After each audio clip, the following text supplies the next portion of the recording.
are going to build a huge mass movement called UDA, a serious political machine that Assess has said will be around for the next 100 years. We are being accused of raiding other parties. We are raiding nobody. They are the ones who are coming to us. Hawa watu watupatia amani, wanatafuta rais, wanatafuta mimi. Kenya is a democratic country.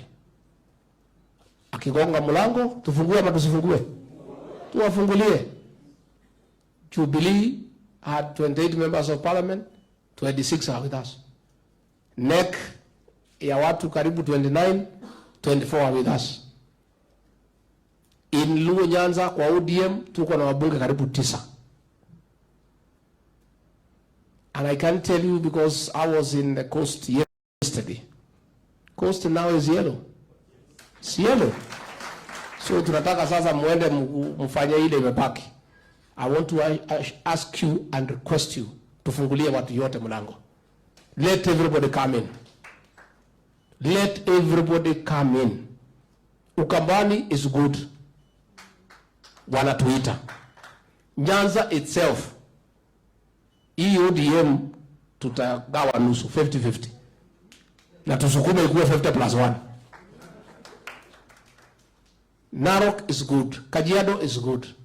Kisii is the best. We have literally taken over the country politically. Na mambo bado.